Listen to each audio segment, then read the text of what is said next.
to welcome Phil Gaby, Director of Strategic Sourcing for Coastal Community Health, to the One Shining Moment podcast. Phil, welcome to your One Shining Moment. Yeah, how you doing? Thanks for having me on. Absolutely. We're happy to have you on. Can you tell me a little bit about what these last 2 months have been like for you?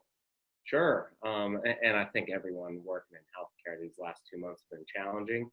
But at the same time, anytime you're faced with a challenge, and especially here in America, I think you see the best in people. And I think you've definitely seen that with our healthcare heroes, those on the front line and those behind the front line supporting those, such as myself and other individuals within the health system. I was going to say, you're not a doctor or a nurse, but your role is equally as important. What specifically are you doing as a Director of Strategic Sourcing? So my role and my team's role is to go out and procure the necessary supplies, specifically in this time, PPEs, which have been in the news all up and down, and figure out how do we source those supplies, bring those into the hospital on a consistent basis, and get those deployed throughout the hospital and into our frontline workers so they're able to use with our patients here on the First Coast.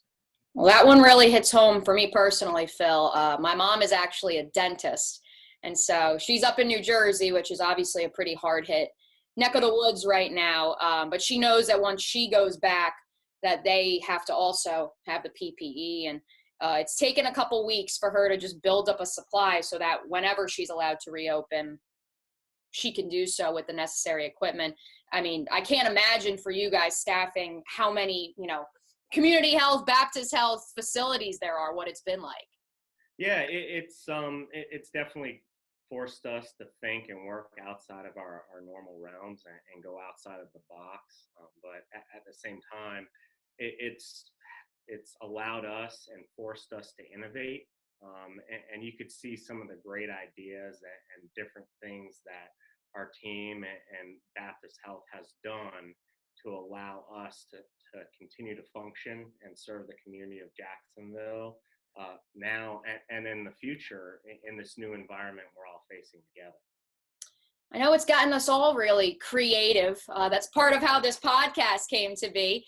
We really want to give you guys a chance to talk about some other things, because I'm sure a lot of your questions these days have been surrounding the fight against COVID-19. So what do you like to do outside of the realm of work? Well, these days it's not, can't really get to do it, but one of the things with sports is, love watching sports on TV. That includes, everything baseball. We're in the middle of baseball season. Obviously that's not on. Golf, all the majors, we miss those, although, there's speculation and some commitment from the PGA Tour that those are coming back. That's the big thing. Now, as I get older, you don't play the sport as much, and you become more ingrained into watching those on the weekends and looking forward to them. And that's probably the biggest thing that I've missed and look forward to coming back, is the ability to go throughout the weeks and look forward to that weekend time where you could sit in front of the TV with family, friends, and cook out by the pool and watch a great sporting event. I'm assuming, since you said baseball and golf, did you start out as a baseball player and you've kind of graduated to golf, or how has that kind of happened? Yeah, no, always enjoyed baseball growing up, played in high school and college and so forth. And, big Yankee fan originally from New York. So we like to hear that. We got the new era pinstripe pull up behind me. Yeah, the reporter bookshelf. You were blocking it over here. Yeah, exactly. I got a lot of little Yankee things. We got my little Yankee man. He's sitting right here. We're ready. There you go. So yeah, definitely missed the Yankee games and the Masters. We missed out on that.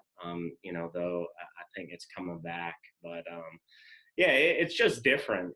Even driving to work and coming home, you get into the routine of thinking about what sports are coming on TV and what you had to look forward to. And, these days kind of everything's geared around COVID and COVID this, and the news is all geared towards, the pandemic that's going around the world, and rightfully so. But the escape of sports and what's on TV is definitely a void that's been missing, and something I look forward to getting back into the fabric of the American lives. We're going to get back into sports a little bit here, Phil. I've got some trivia questions for you. So I hope you brought your thinking cap here today. Yeah, let's do it. Let's roll. So we're going to start with the golf side of things. Are you ready? I am. I'm going to start easy with you. All right. As they stand right now, who leads the world golf rankings? Is it a multiple choice, or am I just shooting off the cuff? This one you're shooting off the cuff. I've got a couple multiple choice as well. This one you're shooting off the cuff. Okay, is it McIlroy? That is correct. All right. Now, he's third in the FedEx Cup Series standings. Sure. Who is first as of right now? Who is first? Ooh, Dustin Johnson. Nope. I'll give you one more. All right. Got to be Koepka. Sung Jae Im. Well, that was my third choice. He's played in the most tournaments up to this point, so he's gotten the most points. Right. All right. Next one. I'm curious how this one ranks on the easy, hard scale. Sure. Where did Tiger Woods play college golf? Stanford. All right. There we go. All right. Here's your next one. Which of the following has never won the Players? Okay. Ricky Fowler, Jordan Spieth, Rory McIlroy, Phil Mickelson. Ooh, well, I think it's either Spieth or Mickelson. I'm gonna go with Phil. Nope. Okay, Spieth. There we go. All right. We have a follow-up to that, though. We got a follow-up. So that leaves us Ricky, Rory, and Phil. Of Okay. those three, who won in a playoff? Ricky, Rory, and Phil. I think that's Rory. Well, Ricky. Sorry. All right. There you go. All right. I got two left for you. Okay. These are the two tough ones. Okay. Name the last three Ryder Cup captains. That includes the upcoming 2020. Sure. Tiger. You're shaking your head. That's President's Cup. I know. That one got me too. That's President's Cup. Good try, though. That one got me too. Okay, Ryder. Golly. Gosh. You got me on this. I told you this is a tough one. Yeah, so that one. I would have accepted Tom Watson. That was 2014. Sure. Okay. Davis Love III was 2016. Jim Furyk 2018. Sure. That was Steve it. Stricker 2020. Got it. All right. You ready for this one? Sure. Who holds the record for the lowest score in PGA Tour history? Lowest score, so single round. Yes, single round. I think someone just recently tied it. Okay. Is it two people that hold the record? Nope, it's one person. So then I was wrong. Oof. Well, it's not a common name. So How about we bring somebody in, I think, who might be able to help you out with this one. sounds good. I hope you're in gallery view. I'm not. Maybe you want to pop into gallery view right now. Okay. So gallery view. Hey, Jim, how's it going? I'm good. How you doing, Mia? Can you hear me all right? I can. Hey. Phil, how are you doing? Good morning. Morning. How are you? I'm doing super. I imagine you're at work? I am. Yes, sir. All righty. Hey, Jim, we were just wrapping up some trivia before you hopped on. Maybe you can help Phil out with this one. Uh-oh. Who holds the record for lowest score in PGA Tour history in a single round? Me, luckily. How's that? It was a good day. So, Phil, I understand that you've done a lot of great work over there with Baptist and the community hospital. So, I understand that you got a lot of protective equipment for everyone in our industry, and it's amazing. I can't imagine what y'all been going through, but we appreciate all your hard work, everything you've done for our community, and actually everyone in this industry, nationwide, worldwide. So, the tour kind of contacted me, said that you were a big golf fan, and even a fan of mine. So I'm honored and glad to chat with you this morning. How's everything going? That's great. Yeah, it's great to meet you. And obviously, yeah, big a golf fan and followed your career and understand that you're a member here of the Jacksonville community and heard a lot about you and have seen you around town and seen the good work that you and your wife have done here for the Baptist community and all the people in Northeast Florida. So I appreciate everything you've done and thanks for taking your time today.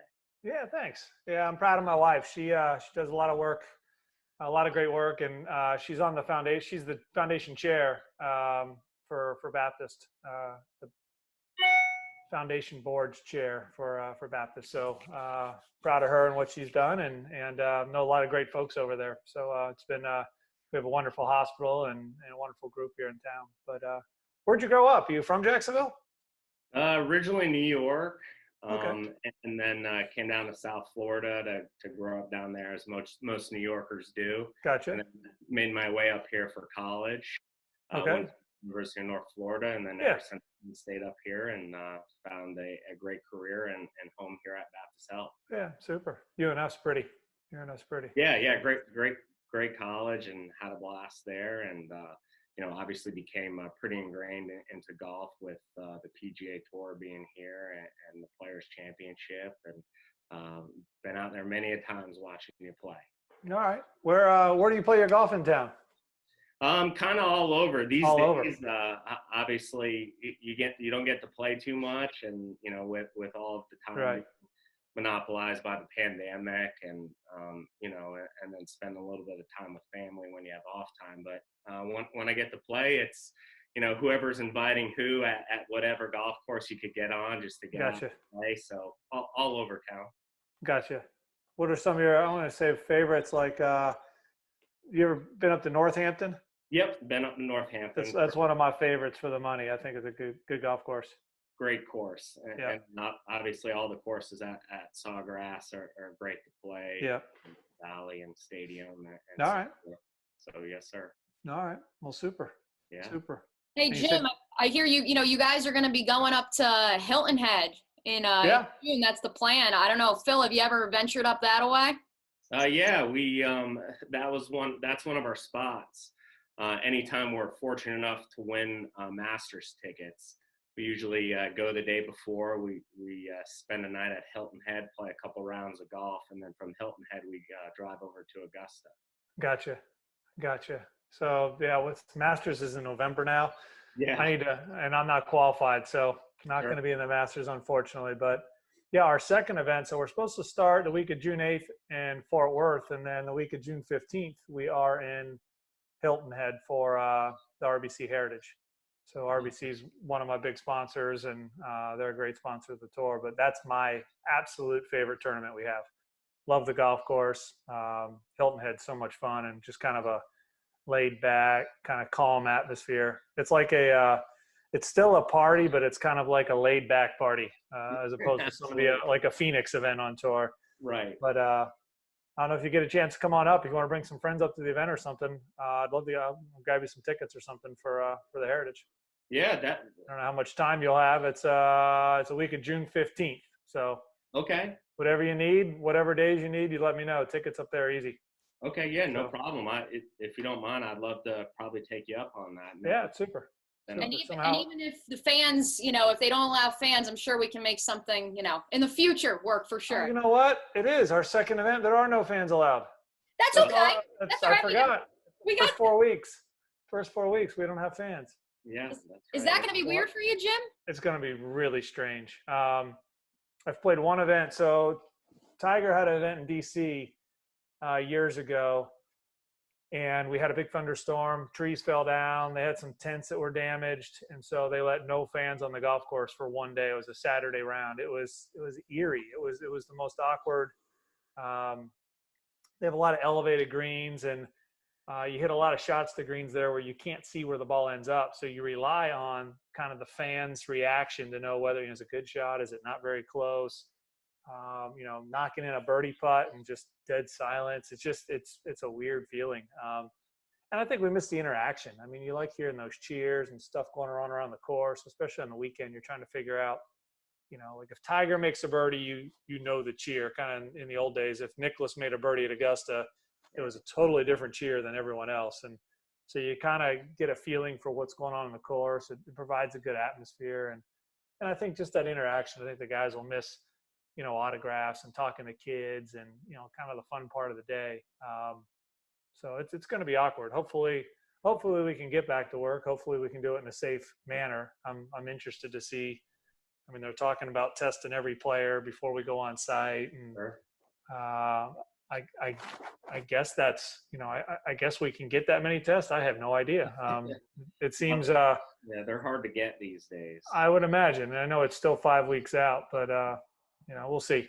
I'm hoping for the best, and obviously there's way more important things than playing golf. But it would be fun to get back to work, and the hardest thing we're doing, actually, believe it or not, for the tour, I think as players we can social distance pretty well.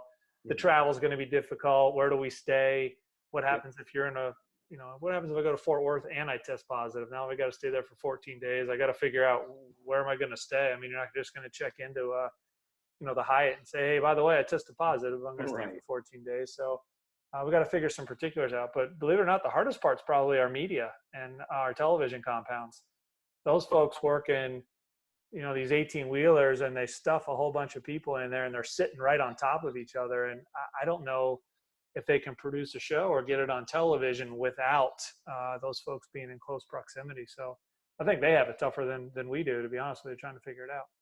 Yeah, no, I think all good points. And I think I could, say for all the sports fans in general, the distraction from, kind of the news these days where everything is COVID-19, just to have the ability to come home or even at nights or on the weekends and put our focus back into sports for, be it a short time is a welcome, welcome, distraction to that we're all very much looking forward to. Yeah, I'm a giant football fan, so I'm anxious to see what happens in this fall. I've talked to some folks, and they're really worried about college playing, and I know the NFL makes it look like they're, it's all full speed ahead, and starting to leak some of the schedule. But you a big football fan? Yeah, huge football fan. All right, who are your teams? New York Giants. All right, so I was wondering if you're going New York or Miami, which way you're going to go. Yeah, definitely New York. Yeah, big Tom Coughlin fan. So all right, very nice. To him in Jacksonville. You're like the only team that can beat the Patriots when it really matters. Yeah, them and the Eagles, right? I guess you got them twice though, so I think it counts. No one ever beats them twice. I'm a Steeler fan, so we have never been able to beat the Patriots when it matters. I mean, ever. So they've got our number. Yeah, so you got the. I was going to say that's a positive, Jim. Steelers are coming to Jacksonville now with no London games. It's official. Yep. They'll be playing here, so you must be pretty pumped. That is very cool. Yeah, the Jags got 2 of their games back, huh? Which is awesome for the fans. So yeah, that's great. Hopefully, only having 6 home games is a bummer. So getting those 2 back and at least having 8, that's a lot of fun. But I'd say Jags are probably my 3rd favorite team, and when everyone asks what my second one is, I go, I'm a Steelers fan. There is no second. So that's right. So I root for them. Coach Marone lives down the road, so I gotta put a little good word in for them. They're good folks. I hear you. Well, Roethlisberger and Eli Manning have been tied pretty close to the hip since they came out together. Yeah, they sure have. And poor Phillip Rivers just hadn't got one of those Super Bowls yet, so he's not tied quite as close, but he was in the same class there. No, yeah, all 3 of them had a great career, and it was a great draft class, and enjoyed watching them all. All right, so no Dolphins at all for you? Not at all. No, it's Giants in my household. It's Giants and Yankees, and gotcha. Nothing in between. Gotcha. So we had a long time ago. I met you're a Yankee fan. I'm a giant Joe Torre fan. Okay, and, a long time ago, we played in a pro-am together in Hawaii. And I wouldn't say like we're good friends or anything, but he's always just been so polite and so nice. And I've been asking him we've had a charity golf tournament here for 10 years in Jacksonville, and I've been asking him for like the last 8 years to come play. And I got him to come this year, which is really cool. So that's great. He came and played in our event, and he's just so nice to everyone. He treats people so well. So it was good to have him. But Excellent. When I was in college, I would always work the Rick Wilkins yeah, Foundation at Sawgrass, and he had Roger Clemens out there a few years, so I got to meet him and his wife, and watch them play some golf. And that he is a massive man, isn't he? he's a big boy. From chest to back, from the front of his chest to his back, he is a massive man. I've had a chance to meet him once, and I couldn't believe how big he was. Yeah, he's a thick dude. Golfers don't look like that. No, they don't. Except for Koepka. He's pretty thick, but he doesn't look like that. He doesn't look like that. Koepka is like maybe a strong safety. Clemens looks like a middle linebacker. Yeah. So, boy. Very cool. Very cool. You at work right now? Yes, sir. Yeah, at work, and took some time out to chat with you guys, and it's been great. Yeah, yeah. Well, we do call it the One Shining Moment podcast. So, Phil, what do you think? When we said One Shining Moment, did you envision something quite like this? No, I didn't. I didn't envision all the golf trivia that you stumped me on. I figured I was going to come on here and just talk about what I missed about golf, and but this has been great. That was a great question. What were the tough ones? What was the trivia that you struggled with? Most of it. All right. Kind of caught me off guard, but I gotcha. Let's see. You want to see if Jim can answer some of them? Yeah, let's see. Test me. Let's try it out. So you got the last one, which was who holds the record for the lowest score. We know that one. Which of the following has never won the Players? Ricky, Jordan Spieth, Rory, Phil. Jordan's never won. Of the remaining three, who won in a playoff? Ricky. All right. Where did Tiger play college golf? Stanford. He only went for 2 years, though. It doesn't count. That's right.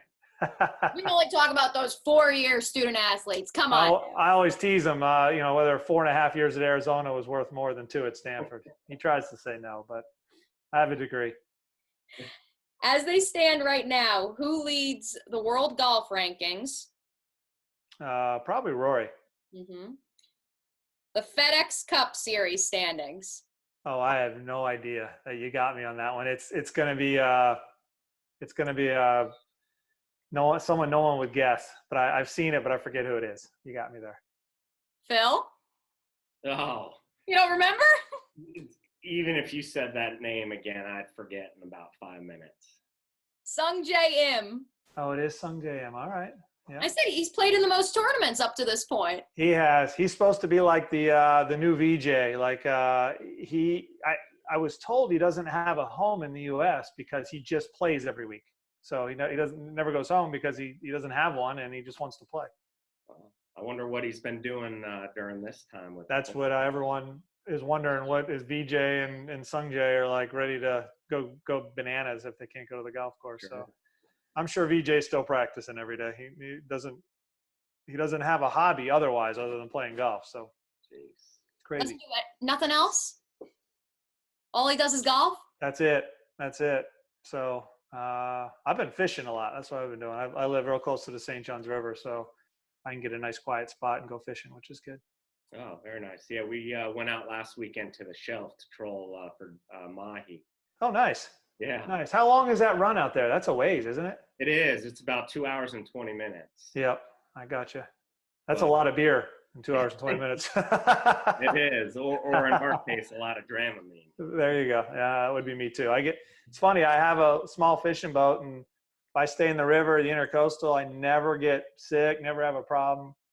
As soon as I get out to the ocean, I get it pretty bad. So yeah. I've had a couple rough days. So we've talked football, we've talked golf, we talked a little baseball as well. But when you hear one shining moment, what do you guys think of? The phrase one shining moment, what do you think? What sport do you think of?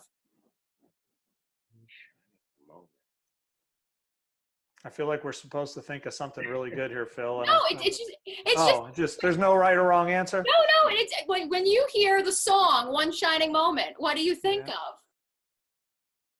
Oh wow, you guys really are football, golf, baseball. There's nothing else. Am I supposed to say like 1980 men's hockey or something, or what? NCAA tournament. Okay. Okay. Yeah, There we go. basketball. So because One Shining Moment NCAA tournament, that all the roads lead to the road to the Final Four. There we go. That's our last activity here today. Is I need to know, what is your Final Four of golfers? All time? Your personal Final Four. Oh, okay. Go ahead, Jim. Byron Nelson, Jack Nicklaus.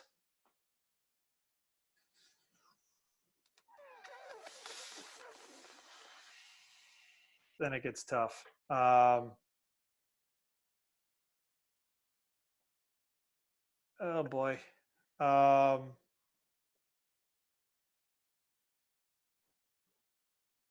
guess you got to put Tiger in there. Just, I got to witness it firsthand. And Arnold Palmer. All right, Phil. I'm gonna go with my personal favorites. I'll probably go with Freddie. He's probably my number one. Gary Player, Jack, and then probably the one golfer that I've talked to at length now. He makes the top four. I'll throw him in there as well. Very nice. Yep. Very nice.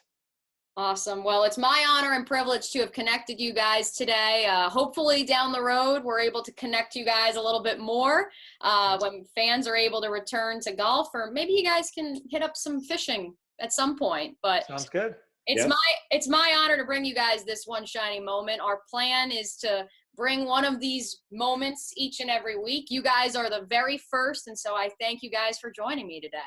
I'm honored. Thanks, Mia. And Phil, pleasure meeting you. I'll reach out through the channels here with an email on that, so we can keep in touch. Yeah, yes, sir. When we get back to golf, you want to come out and see an event, please let me know.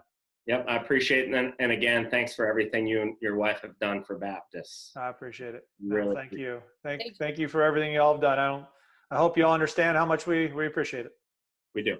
Thank you. I'm going to say, they do want me making sure before we leave, we do squeeze in that, the Furyk family did give a nice donation over these last few months to Baptist Health. And we thank you as a Jacksonville community for all you guys have done as well, Jim. We appreciate that. Thank you. Thank you.